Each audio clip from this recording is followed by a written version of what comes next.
Save this reel if you are shopping for your newborn because it might help you spend your budget more wisely. Honestly, if I was shopping for my newborn today, these were the products will not be in my list for sure. हे products वाईट आहेत म्हणून नाही, पण याची तेवढी गरजच भासली नाही किंवा त्याचे जे होम ऑल्टरनेटिव्स होते that was more helpful for me. First, nursing pillow, feeding pillow. खूप जणांनी मला रेकमेंड केलं होतं, पण मला वाटलं होतं की ब्रेस्ट फिडिंगसाठी खूप युजफुल असेल. पण इधा खूप लहान होती, खूप छोटीशी होती, तिचं वेट खूप कमी होतं. ती पिलोमध्ये अक्षरशः घुसून जायची आणि त्यामुळे मला नॉर्मल पिलो जास्त कम्फर्टेबल वाटला. Second is baby carrier. हा मला लिटरली रील्स बघून घेतलं होतं मी. हॉस्पिटल बॅगमध्ये हे पाहिजे, डायपर बॅगमध्ये हे पाहिजे, अशी खूप रील्स बघितले होते मी आणि मी ऑर्डर करून घेतला.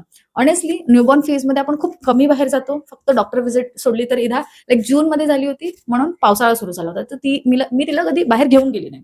आणि डॉक्टर व्हिजिटला जाताना सुद्धा मी तिला माझ्या जवळ कॅरी करणं जास्त कम्फर्टेबल मला मला वाटायचं.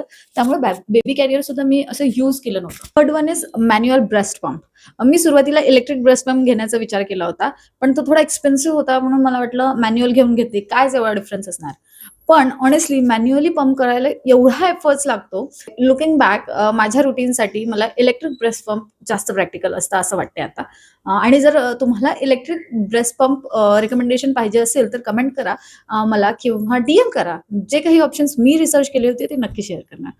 Fourth one is little debatable but play gym. सगळीकडे ऐकायला मिळालं होतं की प्ले जिम बेबीजच्या reaching skill, hand eye coordination आणि सेन्सरी डेव्हलपमेंटसाठी खूप छान असतं. म्हणून मी पण खूप एक्साइटेडली घेतलं. पण इधाला हँगिंग टॉयज पकडता जेव्हा येत नव्हते ना, तेव्हा ती खूप फ्रस्ट्रेट व्हायची. ती रडायला लागायची कारण तिला पकडायला येत नव्हतं. तिला ते तोंडात घालता येत नव्हतं. तर माझ्या केसमध्ये हा प्रॉडक्ट तेवढा यूज झाला नाही. पण तुमच्या बेबीसाठी एक्सपिरियन्स पूर्णपणे वेगळा असू शकतो.